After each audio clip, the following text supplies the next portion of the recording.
Bienvenue à vous, nouveaux employés. Veuillez d'abord ajuster votre posture, déposer toute pensée intrusive dans le compartiment prévu à cet effet et sourire d'une manière professionnellement acceptable. Vous visionnez actuellement la vidéo d'orientation officielle de la Triangle Agency, une organisation internationale discrète, efficace et légalement distincte de toute forme de culte, gouvernement parallèle ou même de menace existentielle. Si vous êtes ici, c'est que votre profil a été sélectionné avec soin par nos départements d'analyse, de conformité et d'anticipation des anomalies. Félicitations! Très peu de candidats survivent au processus de recrutement, encore moins se souviennent de l'avoir complété.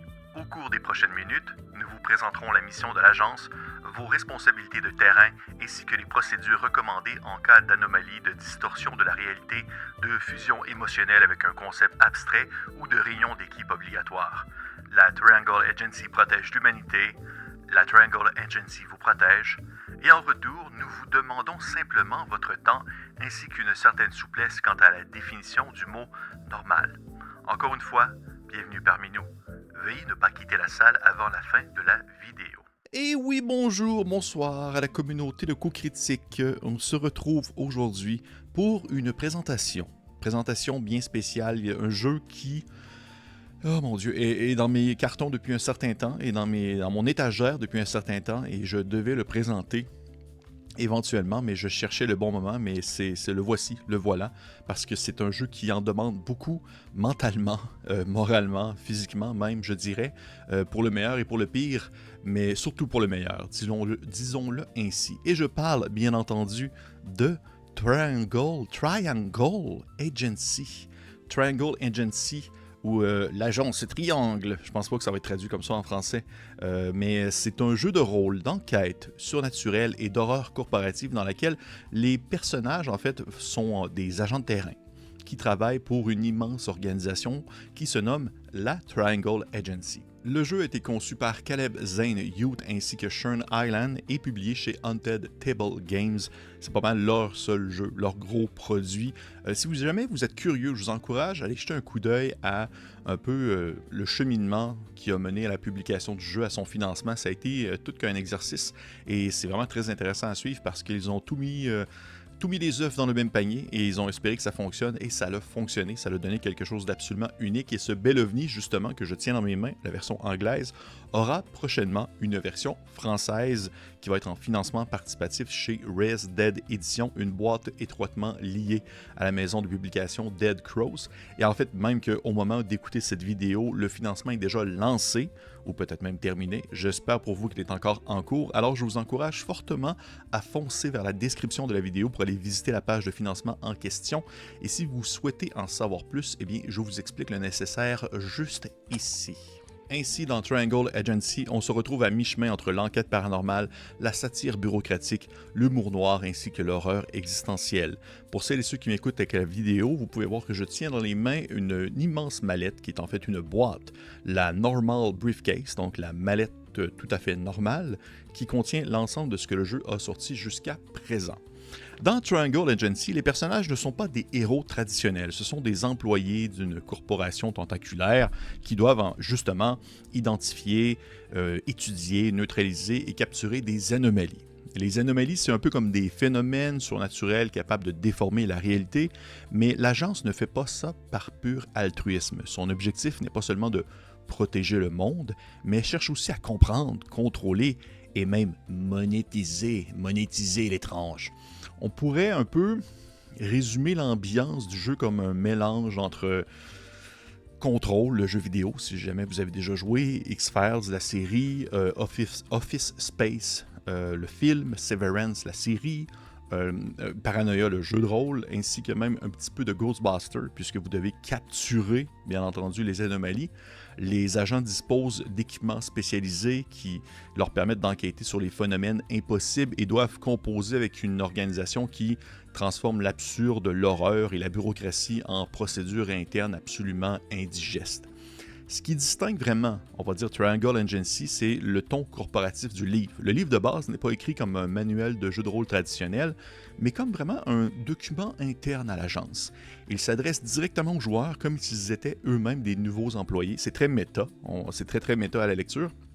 Alors l'ouvrage adopte donc une forme de vocabulaire, des tournures de phrases, des contradictions de manuels d'intégration corporatif avec tout ce que cela implique dans le langage administratif, des formules rassurantes, des zones censurées, des vérités inquiétantes dissimulées ici et là sous une façade professionnelle, parce que si vous prenez le temps de vraiment bien regarder dans l'ouvrage, vous allez trouver mille et un clins d'œil et autres petits détails qui laissent sous-entendre des choses beaucoup plus inquiétantes que ce que pourrait le laisser dire l'ouvrage. Et cette approche, on va dire, rend la lecture un peu dense au départ, je ne le cacherai pas, surtout à cause du jargon qui est volontairement bureaucratique, mais c'est un choix stylistique qui sert directement à l'ambiance du jeu. Triangle Agency, vraiment, ne se contente pas de parler d'une corporation étrange, il fait comme si le livre lui-même était un produit de cette corporation-là, et pour moi, ça, c'est une force incroyable, et bien que ça soit un peu difficile, je dirais, à disons, manger, là, c'est très difficile à tout analyser. Le fait qu'il va sortir en français prochainement, selon moi, c'est une bonne nouvelle parce que ça demeure que même pour les gens qui sont habitués à lire de l'anglais pour les jeux de rôle, c'est pas l'ouvrage le plus facile à prendre en main. Moi-même, il y a des moments, j'ai dû comme, hey, mon Dieu, relire un peu, recomprendre. Ça m'a pris quand même plusieurs lectures avant de bien, on va dire, assimiler l'ensemble du nécessaire, et je suis encore persuadé qu'aujourd'hui, il y a des choses qui m'échappent, mais je vais y revenir tout à l'heure. Là. On va commencer vraiment avec le setting, vraiment l'ambiance du jeu. L'univers de Triangle Agency repose sur l'idée suivante. Le monde moderne est constamment menacé par des anomalies, c'est-à-dire des manifestations surnaturelles capables d'altérer la réalité. Et Triangle Agency, en fait, c'est l'organisation qui prétend protéger la population contre ces phénomènes. Elle possède une immense et tentaculaire influence dans pratiquement tous les secteurs de la société.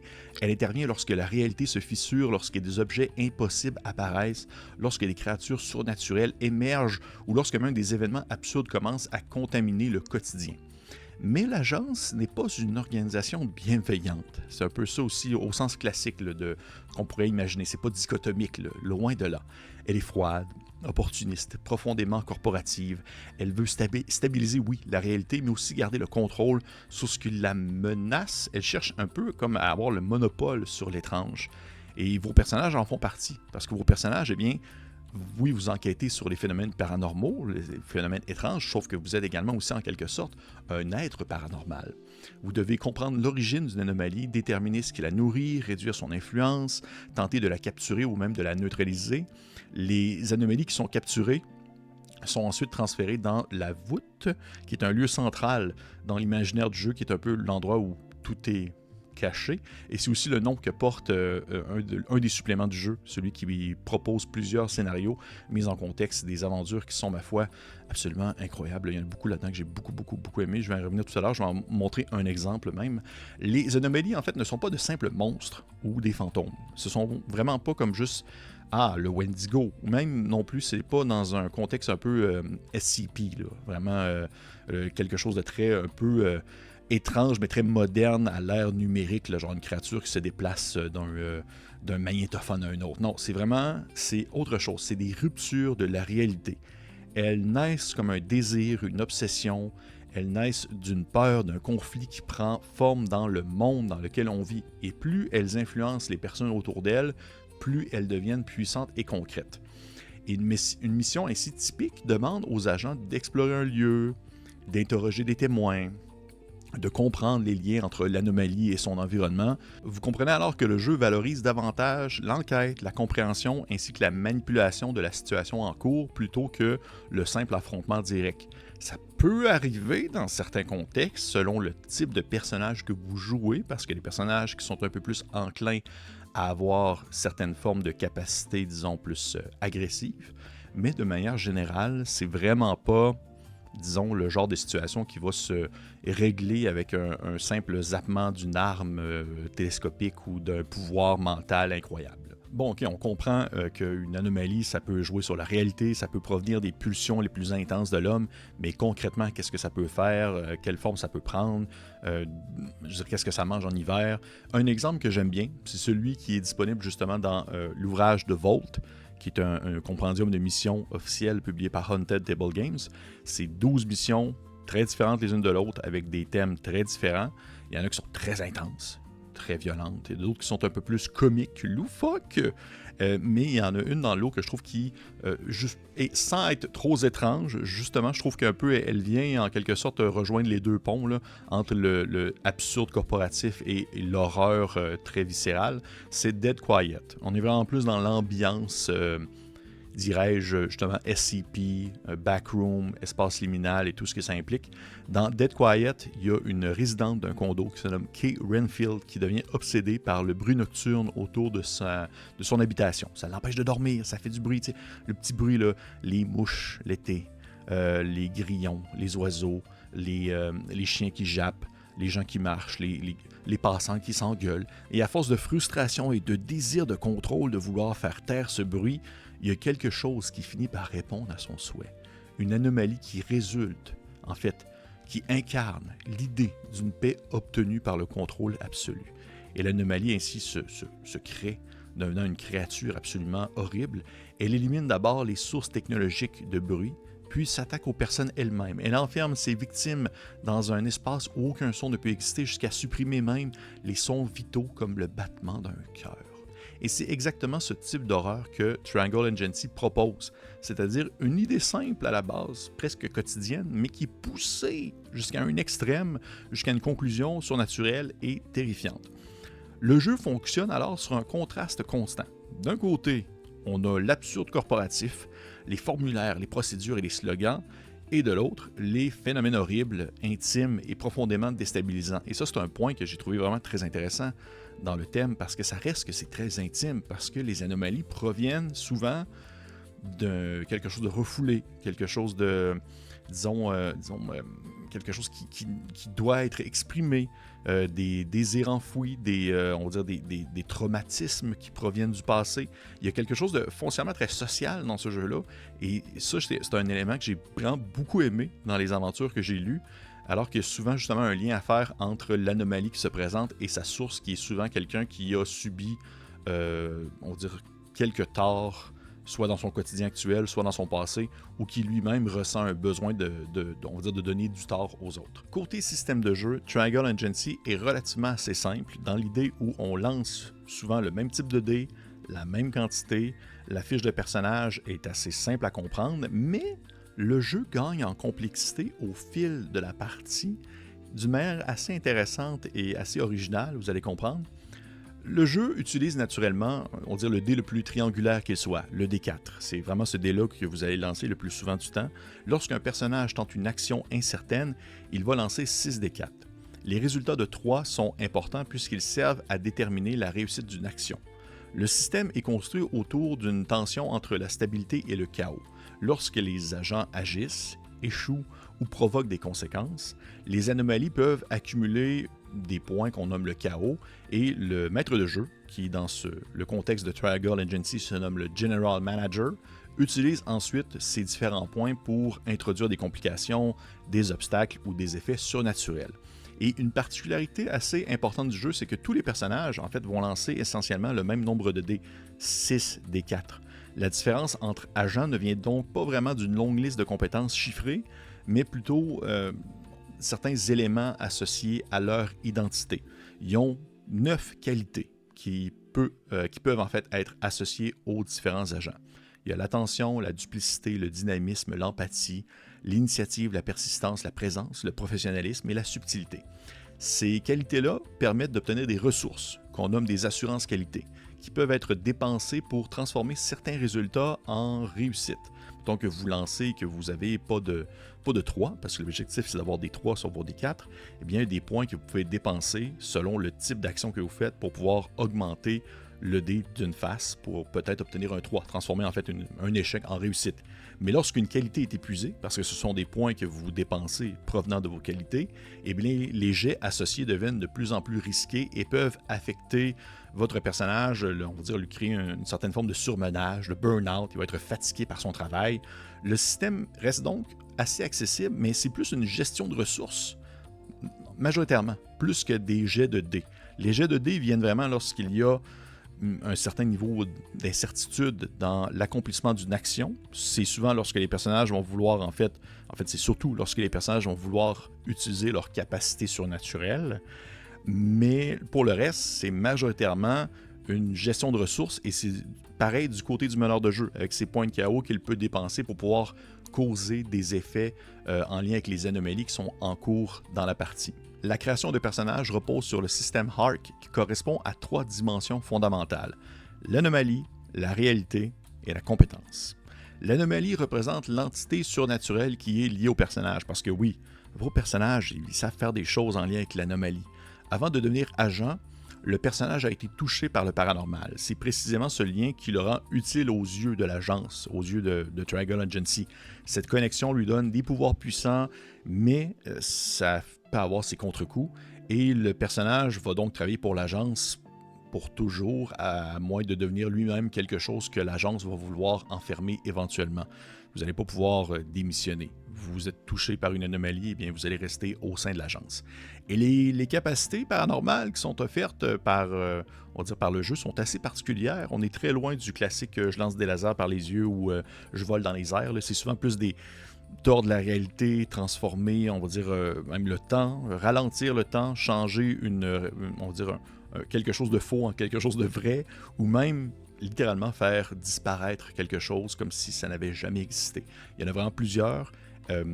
Toutes les anomalies qui sont touchées, on va dire tous les pouvoirs que les personnages peuvent avoir sont très originaux et ils peuvent être utilisés dans différentes situations. Ils peuvent s'adapter selon la situation, même si ça reste quand même un peu plus circonstanciel que d'autres pouvoirs plus généraux qu'on pourrait retrouver dans d'autres jeux. La réalité, le R de Hark, décrit la vie personnelle du personnage, ses relations, ses responsabilités, son quotidien, ce qui existe en dehors du travail, parce qu'il existe. Il retourne chez eux le soir, il punch in, punch out, comme on dit. Puis même dans un jeu rempli d'anomalies, de bureaucratie surnaturelle, les agents ont encore une vie à gérer après leur mission. Est-ce qu'ils sont des parents, disons, monoparentales? Est-ce qu'ils sont aux études peut-être? Est-ce qu'ils ont peut-être une famille à devoir s'occuper, 12 enfants avec un conjoint avec qui ça va peut-être bien, peut-être moins bien? Est-ce qu'ils ont peut-être un deuxième travail parce qu'ils doivent vraiment trouver des manières de rejoindre les deux bouts? Il y a encore une fois plusieurs possibilités. Et finalement, le C, c'est la compétence, qui définit le rôle professionnel du personnage au sein de l'agence. Tous les personnages sont des agents de terrain, mais ils occupent aussi une fonction corporative particulière. Ça peut aller du stagiaire au responsable des relations publiques, en passant par le PDG ou même aussi le barista, gérer le café puis devoir faire des petits trucs de mousse avec des petits cœurs dedans. Le jeu accorde aussi une grande importance au fait de demander de l'aide à l'agence. Parce que je ne l'ai pas encore dit, mais dans Triangle Agency, vos personnages, c'est assez des pecnos. Ils sont assez poches dans ce qu'ils souhaitent entreprendre si le danger qui est face à eux ne peut pas être réglé via leur capacité paranormale.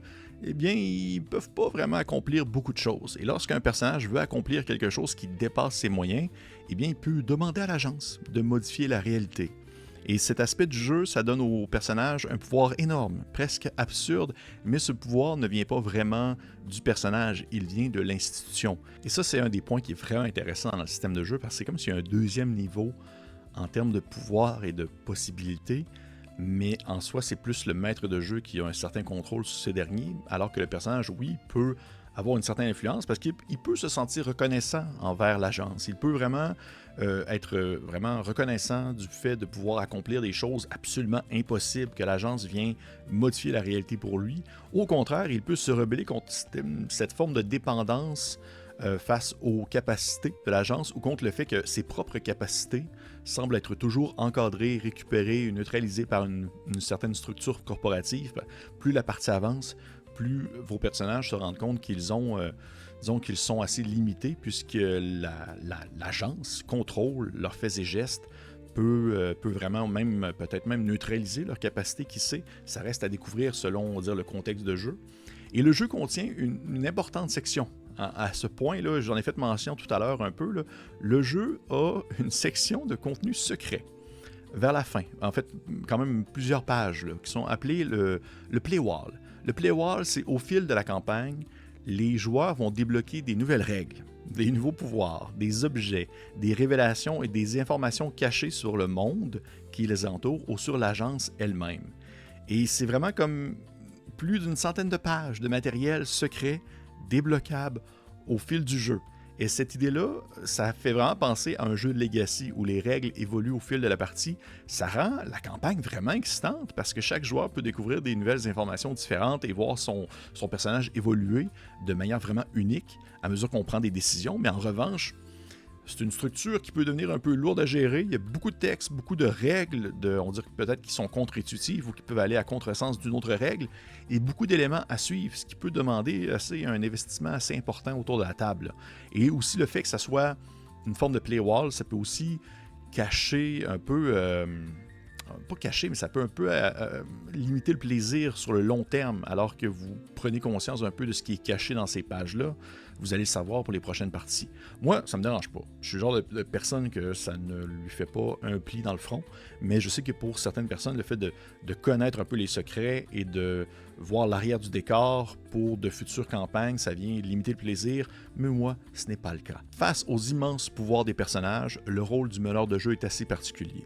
Comme je l'ai mentionné, ce dernier a des points qu'il peut dépenser pour pouvoir créer, disons, certains effets du chaos, certaines répercussions des anomalies. Il ne lance pas de dés. Et dans Triangle Agency, eh bien, le meneur, comme je l'ai mentionné, ce n'est pas un Game Master, ce n'est pas un maître de jeu, c'est un General Manager. Ce titre-là résume bien sa position. Il encadre la partie, mais il ne contrôle pas tout. Le jeu redistribue une partie des pouvoirs narratifs aux joueurs, parce que les personnages sont si puissants dès le départ, ils ont des capacités tellement incroyables avec relativement peu de chances d'échec que ces capacités-là viennent un peu contrebalancer ce que le maître de jeu peut faire des fois en jeu dans le cadre et dans les limites de la partie. Le General Manager doit être prêt à réagir, à encaisser les transformations de la réalité, les idées imprévues et à suivre le mouvement et improviser. C'est un travail assez, je dirais, épuisant. Je pense que pour un maître de jeu même expérimenté, animer une partie de Triangle Agency, c'est un méchant, un crash course, si on veut en anglais, là, un cours très rapide d'improvisation, mais c'est en même temps très valorisant et très unique. Et il s'en vient à mon avis général, mon avis final. Triangle Agency, c'est un des jeux les plus singuliers, les plus uniques que j'ai lus de toute ma chienne de vie. C'est porté par une identité très forte. Il y a un système qui est cohérent à cette identité-là et une direction artistique marquante. Je ne l'ai pas mentionné, là, mais le jeu est très beau. C'est de toute beauté. Tout est en couleur, avec justement l'espèce de touche très, on va dire, omniprésente du côté office space, vie bureaucratique, administration, avec les encadrés. Des fois, on passe d'un style visuel à un autre style visuel, d'une page à une autre. Là, ça fait un 180 degrés. Et aussi, pour le mentionner, les aventures qui sont dans The Vault sont tous illustrées par des artistes différents. Et ça, c'est vraiment cool. Ça donne vraiment un ton unique à chaque aventure. Un ton qui, justement, le visuel concorde avec, on va dire, l'écriture et le style d'aventure qui est proposée. Donc, une aventure un peu plus comique va souvent avoir un style visuel plus comique. Une aventure qui va mettre en scène des éléments en lien avec la culture des années 90 va, par exemple, avoir un visuel qui est un peu plus pixelisé. La plus grande force de Triangle Agency vient probablement du lien entre ses règles, son univers et ses thèmes. Le système de jeu n'a pas été construit par après, une fois que le setting, une fois que l'univers a été conçu. Tout est étroitement lié. Il exprime directement ce que le jeu veut raconter, avec des mécaniques qui parlent de pouvoir, des dépendances institutionnelles, de bureaucratie, de contrôle, de chaos, de perte d'autonomie de la part des joueurs, mais aussi du maître de jeu. Les règles elles-mêmes renforcent une certaine forme d'expérience, comme si on était des employés coincés dans une organisation surnaturelle qui prétend savoir ce qui est bon pour vous, et ça donne même cet effet-là lorsqu'on lit le livre. C'est ça, en fait, le pire là-dedans. Le meneur de jeu, le General Manager, quand il lit l'ouvrage, il a l'impression d'être un véritable General Manager qui est en train de comprendre, de vouloir comprendre qu'est-ce qui se passe et comment est-ce qu'il met en scène une partie de Triangle Agency. Le ton corporatif est une grande réussite du jeu. C'est drôle, c'est étrange, c'est inquiétant, c'est souvent très inventif. On a une écriture qui est dans l'univers, qui transforme une lecture. Vraiment, juste le fait de lire le livre, ça fait partie intégrante de l'expérience. Et on ne lit pas simplement un manuel, on découvre progressivement une certaine forme de propagande, des contradictions, des secrets en lien avec Triangle Agency, comme je l'ai mentionné, des espèces de clins d'œil ici et là qui sont éparpillés un peu partout dans l'ouvrage. Mais d'un autre côté, ça c'est un point très important, ça peut devenir un obstacle pour plusieurs. Ça a un jargon administratif, une structure qui est volontairement, assez complexe. Ça peut rendre l'entrée, on va dire, l'expérience en action un peu plus difficile à mettre en place. C'est pas un jeu qui est très intuitif sur le premier coup d'œil. C'est pas un jeu qui, même si, oui, très agréable à lire, je trouve, c'est pas facile à utiliser de manière rapide. Ça n'a pas une référence vraiment rapide en cours de partie. Il y a beaucoup de moments où est-ce que vous allez devoir retourner dans les règles pour vérifier certaines choses, certains points, certaines utilisations des pouvoirs, que ce soit du côté des joueurs que du côté du General Manager, du meneur de jeu. Et pour, disons, les gens qui ont peut-être justement un peu plus de difficultés à une certaine difficulté organisationnelle, je pense que ça peut représenter un certain défi. Le Play Wall aussi a justement une idée à double tranchant. D'un côté, ça peut être très intéressant et très stimulant, excitant de devoir découvrir des éléments qui sont cachés, mais une fois qu'on les découvre, eh bien, ils sont découverts. Ça reste que c'est vraiment, on va dire, selon les préférences de tout un chacun, ça demande un certain investissement. Il faut accepter le ton de l'ouvrage, il faut accepter l'étrangeté, l'humour qui est assez pince sans rire, une certaine complexité qui est volontaire aussi. Il faut qu'on soit très à l'aise avec l'improvisation, autant du côté du General Manager que du côté des personnages, que du côté des joueurs et des joueuses. Il faut être capable de laisser les autres prendre la place parce qu'ils vont transformer des idées en quelque chose de très concret et souvent aussi très compliqué, même si ça peut être intéressant en jeu. C'est pas un jeu qui est pour tout le monde. Ça, je vais le dire tout de suite. C'est pas un jeu que tout le monde va s'y retrouver. Certaines personnes vont trouver ça trop dense, trop méta même. Ça fait partie des commentaires et j'ai vu souvent en ligne des gens qui trouvent que le jeu est beaucoup trop méta, qu'il s'auto-référence trop souvent et qu'il veut trop jouer justement sur le fait d'être un jeu qui fait des références au fait d'être un jeu corporatif. Moi, ça me dérange pas. Ça me dérange pas du tout. Il y en a pour certains qui a trop de texte. Ça peut parfois avoir un habillage corporatif qui est trop complexe aussi également pour certaines personnes. Mais pour les gens qui, comme moi, aiment l'horreur étrange, les espèces d'humour noir, les structures narratives originales, un système qui soutient fortement le thème, pour ça, j'adore Triangle Agency. En bref, pour réutiliser des propos que j'ai lus en ligne en lien avec le jeu, Triangle Agency, c'est un chef-d'œuvre compliqué.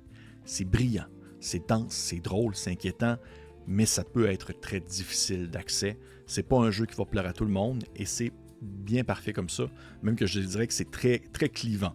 Plus que d'autres jeux qui vont, on va dire, toucher ou aborder certains thèmes ou même mettre de l'avant certaines mécaniques qui sont un peu plus populaires ou du moins assez répandues.